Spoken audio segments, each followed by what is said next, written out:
So, good evening. Welcome everyone from the Prosperity and Health Alliance. I'm your host, Wade T. Lightheart, broadcasting from the top of the Woodworks building. We're up here in the penthouse, my new office. So, hi everybody. That's the background here. So, living the dream. Thank you very much. We're excited to be here. I want to also give a big shout out to my two co-hosts, Mr. Creel Hutchison and Siha Top. Hey guys. Hello, everybody. Back from traveling around the world. We've all been rocking and rolling, as you know, guys. We're literally, what is it now, 6 weeks away from the Enagic Global Convention, and boy, have they got a lot of cooked up stuff.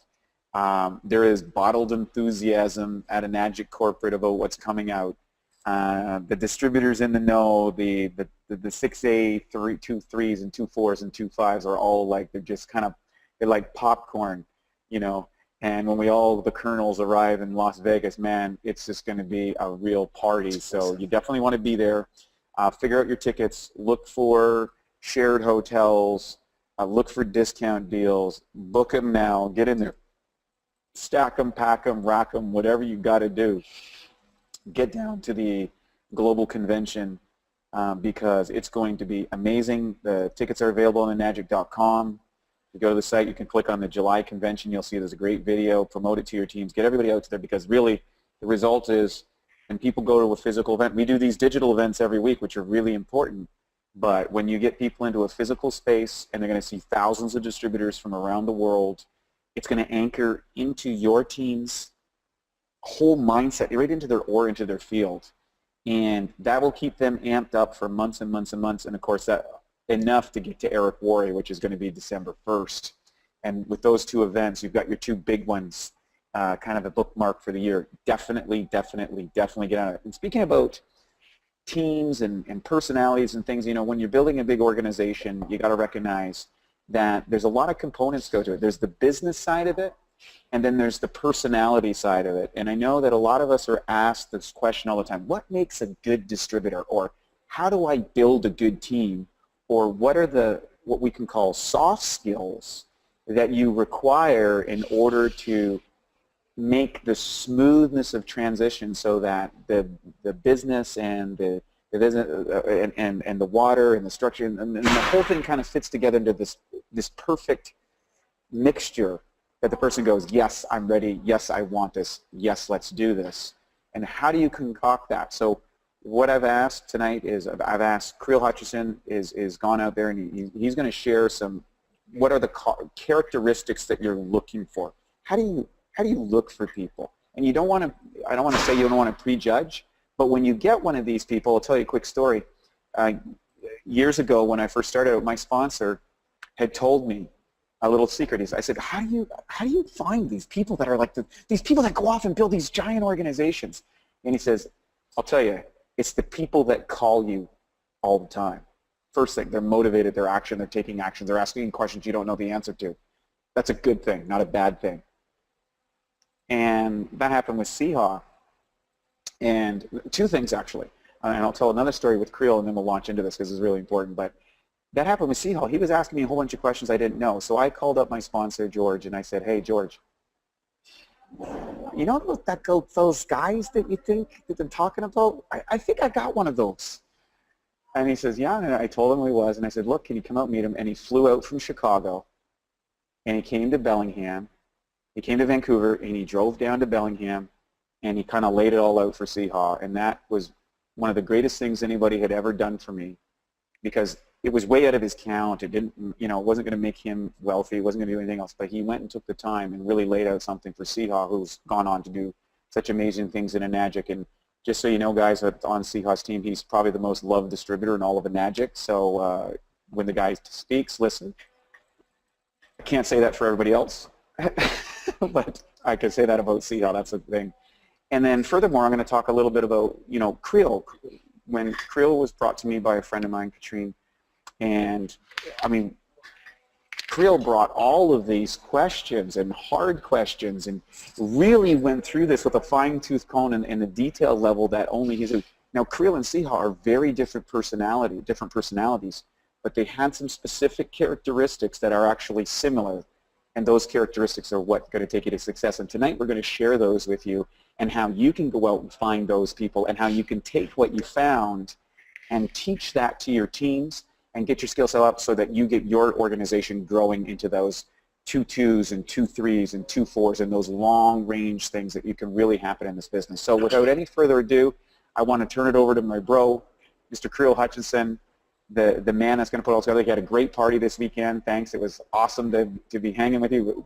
It was just great to be in the physical presence with you hanging out. So thanks so much, Creel, and let's hit it. All right. Welcome to the show, everybody. Thanks for once again being on the webinar or checking it out recorded. In network marketing, I kind of feel like there's different subjects that we can talk about. And tonight, I feel like the subject is also leadership.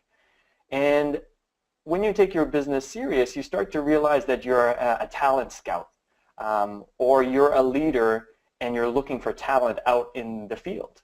And you're looking to put together an all-star lineup, a team that is built to go the distance and do something really spectacular. Or you're looking to put together a team that's going to flounder and never get to the playoffs. There's all kinds of views. So when you sit back, you're like, okay, I'm a talent scout. I'm a leader. I'm looking for other leaders. And generally, I have seen 2 things happen.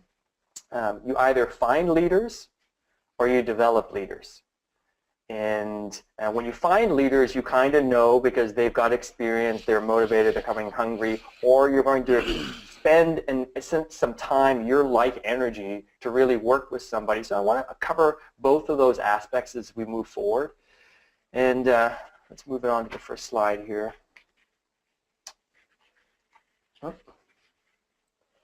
So, ideal prospects. Know what you're looking for so you don't waste your time. What is your bucket? I think a lot of people start to prospect outside of really what their ideal zone is, and they start to be in somebody else's territory. And just because someone drinks water, that doesn't mean they're a potential prospect for you. They might be somebody else's prospect because they fit in alignment with what they're looking for and who they want to work with and demographics or similar interests, but really having a good understanding of who you are and what you're interested in. Make your list of ideal business partners. Wade asked me to do this a few months ago, probably about 12 months ago now. He's like, just drop a list of all the ideal characteristics you're looking for and all the ones you don't want. And then you can look through, your history and your leaderships and the prospects and just see, well, what you've got in your business. And I could really see that there were some very unique characteristics that kept coming up that I wanted to attract and find people that when I'm speaking to somebody and I've identified that, I'm like, okay, this person is now in my bucket. They're someone that I want to spend some time with, get to know. I'm willing to invest some energy because it might take a couple exposures for us to really get to the place where we're making like a long-term connection into the business. So leading by example is a really good way. If you're looking for the ideal person in your business, be that person, emulate that person, and you're going to attract others. So always look in the mirror first and foremost. But I want to talk about 3 characteristics that you should be looking for so that you know that you've got a good prospect. Number 1 is good attitude.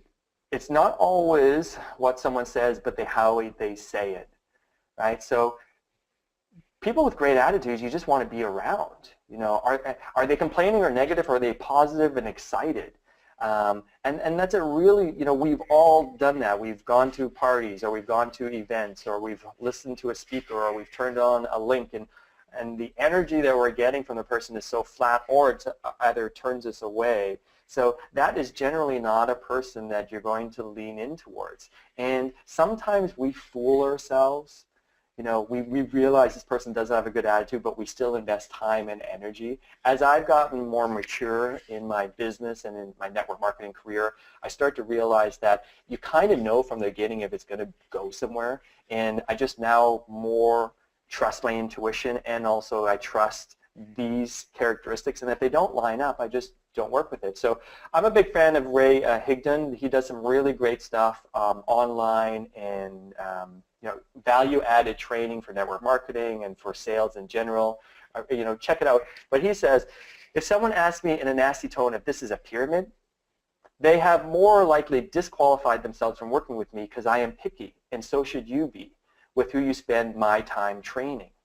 Right? It's one thing to be skeptical or ask inquisitive, but when someone's negative, you're needing to kind of battle your way up against someone's negativity rather than someone's skepticism, very different. It really, question, is this where I want to be investing time and energy? So good attitude is the first thing I look for in somebody. And if they don't have a good attitude, I won't bring up my opportunity or the product because it's just too much work. I've seen from experience, it drains me, and I would prefer to put my energy and life force into something that's good, gets me excited, gets me motivated moving forward. So first thing you got to look for is people with good attitudes. You want to work with them. Number 2, coachability. This is massive. Are they willing to listen and follow suggestions? Or do they just want to do it all themselves? Which is fine. People that do them all themselves, sometimes that will work out, but generally, it's much faster to learn the skill set and learn the curve here and going from amateur, like 1A, 2A to 4A to 6A and beyond, when you have a coach and a mentor that's willing to spend some time and energy telling you what to do and then you going and doing it. So do they take suggestions and act upon it? Do they follow up and keep their word with agreements? I'm from day one asking people, I'm coaching and giving assignments and homework, and the people who don't deliver on that or don't follow through very quickly lose my attention because I realize they don't have what I'm looking for to build a long-term dynasty team with. And ultimately, that's what we're looking for. You want to be doing this for a decade, so you got to have the right team on the board. So if you're not, just go back to the draft. Get out there and keep asking and keep looking for other people. Are you into personal and business development? If people aren't willing to really move out of their comfort zone and be coachable and learn and go find that on their own behalf or get excited when you show them something, you might want to question that this person's not going to have what it takes to really go the distance with you. So number 2, coachability. Number 3, needs, pains, or desire. Before you present your business, you simply have to know if they have a need, desire, or pain in their life. Right? If your prospect is comfortable, most people are comfortably miserable and not willing to do anything about it, then they're probably not going to work very hard. Dissatisfied people are what we're looking for. Dissatisfied people with hustle are the gold.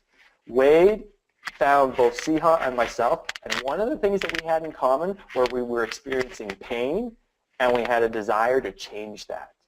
And that became really clear, through our conversations and so forth. So when I'm talking to other people, when I see somebody they're comfortable, they're not really, I don't see why they would do this, maybe for entertainment, but, it's not a health thing, not a money thing. I realize, this isn't going to be a fit. This person's, as soon as it gets tough, they're going to move on to something else.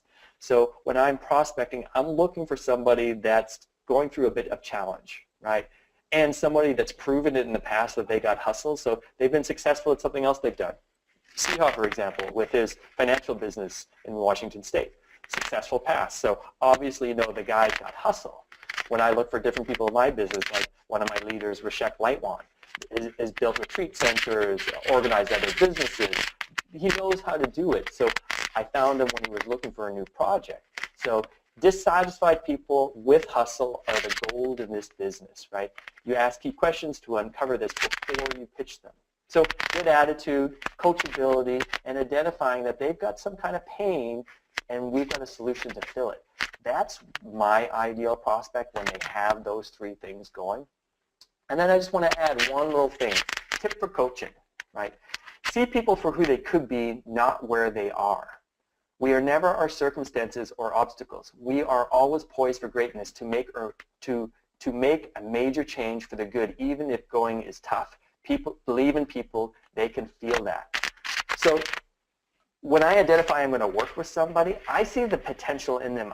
I see that they're coachable. I see they got a good attitude. I see that they've had success, or they've got a burning desire that they're really going to go for it, that I know that they can do this. So I'm going to invest and coach with them, mentor them. And in the beginning, I think I gave away my time very freely, and I kind of got burnt out a little bit. Nowadays, I'm much more cautious about who I want to partner with in this business. Are they worth it? You know, and you should be asking the same question for yourself. Be the type of person you want to sponsor first and foremost, you know, so that your sponsor is stoked to have you. And then you go and find that type of person in your business and hold that space for somebody of where they want to be. So if I see that a person can really do this and they've got the characteristics that I'm looking for, I will hold a vision for them that sometimes might waver for them. And that's cool. It's very different than trying to pull somebody along that doesn't want to be there or doesn't have the skills to really figure it out because the drive and the motivation and the attitude, the mindset isn't there. So for coaching, you know, believing in your people, working with them, and getting there. Leaders invest in people, so be sure you're investing your time with the right people. And when you find those people, you can duplicate and show them the exact same thing to do with others. So once again, you're building that AAA team all the way, and you're showing your other leaders, building leaders or finding leaders. You know, you commit and go for it. So looking for great attitudes, coachability, and there's a burning desire, something's wrong in their life, and we've got something that fits it. So that's what my 3 characteristics of an ideal prospect are. Wade, I'm going to send it back to you for some comments there. Thanks so much, Krill. That's some great information there. And we want to qualify for people is always he said a key thing there that was holding a vision for somebody as opposed to dragging them into it. So one of the things that I think is really important when identifying people is see people as they can be, but also see where they are and try to provide the tools and information that might go them or the words of encouragement, but make sure that they're able to meet you with the effort that you're going to put in. I'll work with anybody that's willing to put the effort despite where their skill level is. We can always coach people up, and there's nobody on this call, there's nobody in this business, there's nobody in our organization that can't be mega successful in this business. But make no mistake, success leaves clues, and those clues are the willingness to learn the skills that will pay you the money that you're worth. And when you learn them, this is a great business to do it. I've seen amazing transformations in the health, but I've also seen amazing transformations in people and what they've become and how they much have grown. And you will grow, the amount you grow will be correlative with the kind of income you make and the amount of people that you touch in the business. And speaking of people who touch people in the business, I don't know of anybody else that's better at this topic than Mr. Siha. I mean, everywhere he goes, he's a radiant light. He's got an innate ability to what I call the likability factor. People just love Siha. So, but there's a specific set of skills that he actually employs to do this, and it seems like it's unconsciously competent, and it probably is, but there was probably a time where he had to learn them. So, Siha, you want to talk about that a little bit tonight? I do. Hey, thank you, Wade. Thank you, Creel. That was awesome. Really to the point, really concise. What I love about this is, you know, people always ask me, how do you get to know somebody? That's the most important thing in building a relationship, is becoming their friend, getting to know them, asking them, you know, the right questions. I always try to relate myself. I try to find something that I can relate myself to the person or the prospect or the new friend that I'm trying to make. Can I relate it with where I was from, where I've visited? You know, when I was young in the finance business at, 19 years old, I had to help people in their 30s, 40s, and 50s, and 60s and beyond trust me. I had to earn their trust. And for me, at that young age, well, I traveled quite a bit with my parents. We drove for vacations and looked at and visited other cities and stuff like that. So at a very young age, being in trying to connect with somebody, I always ask where they're from, where they grow up, what brought them to this area in Bellingham, to be particular, back then. And then when they would tell me about it, I would pick up on little clues. They would ask me, why did I move up here? For the recreation, for school, for whatever it was. So you can find out a lot of things from just talking to people and trying to find out, where they're from, what brought them here, where they're going. So past, present, and future, for them, if you get to know their past, present, and future, you can help. Put yourself in their shoe when they're talking, and when I'm asking somebody, what did you do in what did you do before you came, before that, whatever they're doing, their job or their work or whatnot. I'm trying to just dig. I'm trying to get them to open up with me, and the key for that success really is, it comes down to listening. I know you guys hear it a lot, but that's what it is. It's just really stop what you're doing. Don't think of anything else. Be in the presence of that person and listen to them, and listen to what they're saying, and feel them. Feel what they're trying to communicate to you. Is it, and then try to get their energy to match your energy. If you're, of course, you don't want to be sad, you don't want to be depressed, you don't want to, if they're in that state, you want to get them out of that state, because you want to befriend them, and you want to, you want to bring them positive vibes. So that's what I try to do, is I try to get to know the person by their background and where they're going. A book that I would recommend is How to Win Friends and Influence People by Dale Carnegie. That's a really good book. It talks about, becoming genuinely interested, like Wade was saying and Creel was saying. And that's what I would recommend, is reading communication books, or communication, how to communicate and how to be a better leader. I like coaching books, just like Creel used a lot of examples tonight on coaching, on sports. So I guess I would share with you guys, become their friend as fast as you can, learn as much as you can about that person, see what you can do to help them.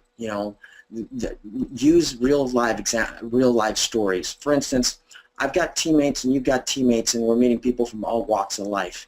How can we bring them value? Are they struggling with relationship? Are they struggling with finances? Are they struggling with health? What are they struggling with? And what do you have, in your, Enagic portfolio that can help them? Because this is the Enagic Kangen lifestyle, or what we're trying to introduce them, and move it along that way. When, if they have, Creel was saying, if they're against multi-level marketing or pyramid schemes and this and that, yes, you can decide for yourself, do you want that challenge? Sometimes for me, I do want that challenge, because I was at one time that person who said, get that away from me. I don't want to know anything about network marketing, multi-level marketing, this and that, because I didn't understand it. And now that I understand, all businesses is network marketing. It's just networking. And so I can explain to people. So I take on that challenge when somebody, may not have the right idea, because I was once just like them, and look at where I am today. I learned about it. Like Creel said, I was coachable, and I wanted to have a better future with it. So pretty much that's all that I have to share for you guys tonight, is getting to know people and being real, being genuine. Great stuff again, Siha, and thank you so much for your continued efforts. By the way, both Creel and Siha are getting close to their next rank bonuses, so the teams are pushing hard. So if you're in Siha's or Creel's team, do what you can to make those extra sales and try and put in a couple more trifectas. They're very, very close to hitting their new ranks, and we want to see them go across the stage. So it's all part of the team effort, and one day everybody on this call will be in the same position, and you'll understand that they'd never asked for it, but I want to put a shout out there for those guys. And I'm going to talk a little bit about understanding personalities and how to build a team. And this is something, sometimes people get kind of so locked in and laser, this is what I'm looking for, this is what I'm looking for, but you realize there's a lot of people that bring different personalities and different characteristics that can create the magic of an organization. And to give you an example, a lot of you have learned the bank system. That's the, the blueprints, right? And then the A-type personalities, the actions, right? Then there's the nurturers, and then there's the knowledge people. And it's the 4 basic categories. Some people in different personality typing talks about, the whale and the shark and the dolphin and the sea urchin. And whatever format that you're using, you can understand that. If you're into personality testing, you can do stuff like Caliper or Colby testing, Briggs and Stratton. These type of things allows you to understand first, you need to understand your own personality. And I think in one of the earlier sessions I talked about Peter Drucker wrote a little 50-page book. You can get it online. It's called Managing Oneself, and learning how you learn, learning how you work, learning how the kind of environment, and kind of building and understanding that. And when you understand yourself really well, what you're going to find is you're going to start to understand other people if you take a little bit of time to learn different types of personalities. So in the bank format, for example, you'll understand that a blueprint guy needs all the details. He needs to know all the things. He needs to structure this and fit that. And there's a great place for that. So for example, if you take a guy like Creel, is very much in the blueprint zone. I'm going to use the examples of these gentlemen because they're awesome leaders themselves. So the kind of information gathering that Creel needs to make a decision is very different than the kind of information that Siha needs. Now, both people are extraordinary at the business, so when you're providing information or going through the process, you realize that a guy like Creel might take 6 months to a year to jump into the business, where a guy like Siha might take 6 minutes to jump into the business once he gets it and moves on. And you have to also recognize is putting people together that understand each other. So in other words, you know, the nurturers, the nurturing parts of the crew, these are the people that are going to glue your business, and there's so many great nurturers in our organization, and actually has a lot of nurturers. It's the care people, it's the people giving the hugs, it's the people that are going to show up to the event. And when you're doing events, these are the people that make things, I'll look at a guy like Alain, who does, he's in 6A in our business, and that's how I met Siha. He provides his space. He's always making the place nice. He makes everybody feel welcome. He's Mr. Caring. He drives people out to Enagic. He drops water off with people in other organizations. I mean, the guy is just Mr. Nurturer, and he creates an environment that allows a Creel, that allows a Siha to really shine in that environment, right? Then you have someone maybe that's like on the knowledge side, that's like you take an Antonina, who's extremely bright, and she learns so much information. She has so much data and expertise on the water and on the UConn and on various components. She adds an air of credibility to the organization and to the business. So each one of these team members, who are great leaders all on their own, when you put them all together, you have a team. And so when you're starting your organization, you know, you draw out your Christmas tree, you know, your 6A, your 6A2, your 6A, and your 4s and your 12s. And there's a numerical side to it, and then there's an emotional side to the business. And what that means is if you're going to pick a team, you can't have all center icemen. You got to have left wingers and right wingers. I'm talking hockey here. And then you got to have defensemen, and then you have to have goalies.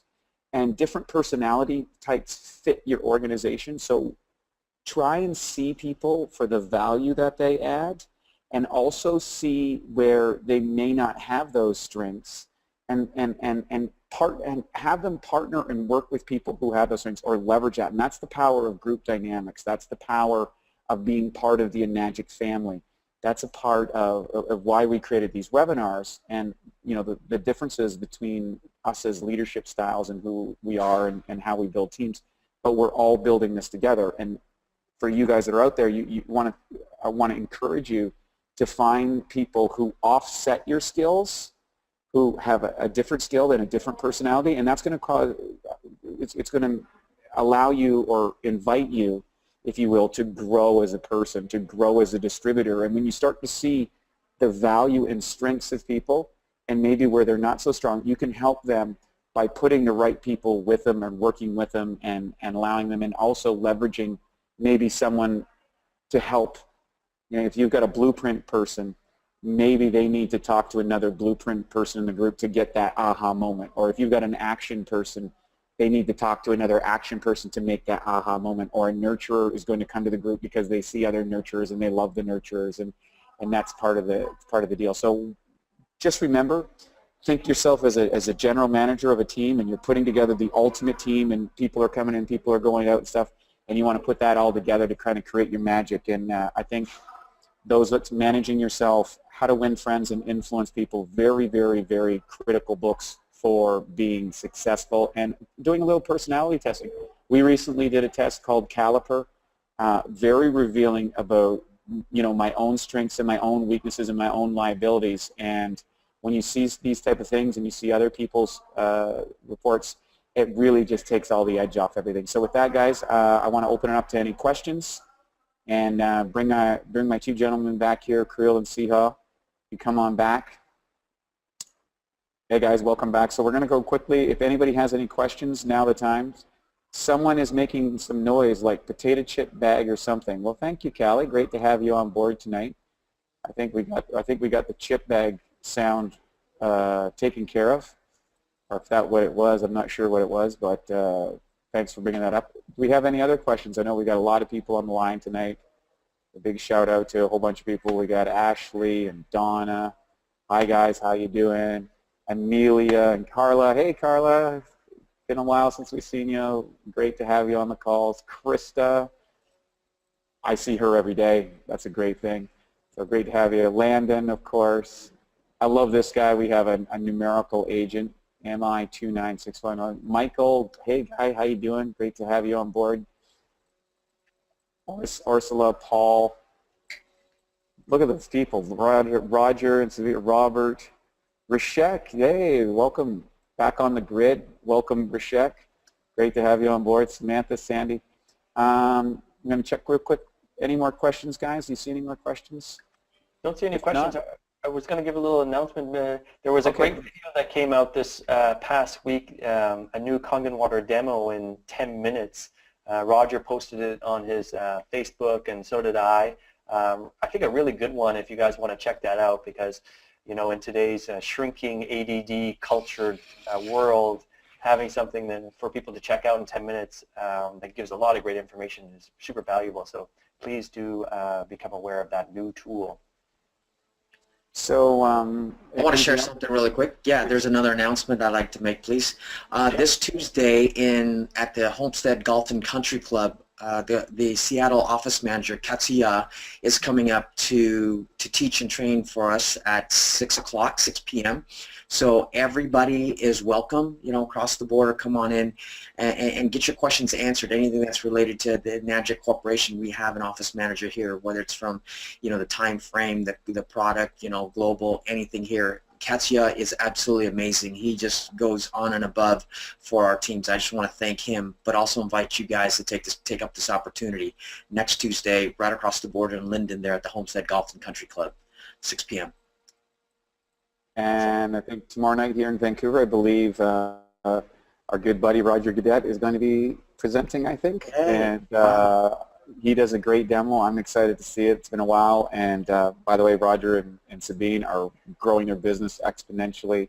Amazing story, and can't wait to. So if you're in the Vancouver area, you definitely want to come out to that. And of course, mark your calendars. 6 weeks to go. The big convention's coming, guys. No holds barred. No prisoners taken. We're all going to be there. We're going to celebrate. We're going to try and find a place where we can all fit all of us into one spot where we can get an expanded picture of the PH Alliance. So we're not sure where that's going to be, but find us. We're going to pick the date. We're going to pick the time. When it all happens, we're going to get a great picture, and I can't wait to do it. So with that, guys, I just want to tell you all, there's always ups and downs in the business. There's always challenges. There's always goals. There's surprises, both good and bad, that come in the business when you do this. But I can tell you, it's worth it. It's worth the effort. It's worth pushing through the pain. It's worth growing past the challenges. It's worth getting past the no's. And I'll tell you why. Because sooner or later, you're going to be in a place where you're going to have made such an impact in the world from what you've decided to do and what you've shared. And the blessings that come back from you in the terms of friends, in the terms of personal satisfaction, in the terms of time, in the terms of economic abundance, is really, really worth it. But in order to get there, you got to work, you got to grow your skills, and you got to make some adjustments.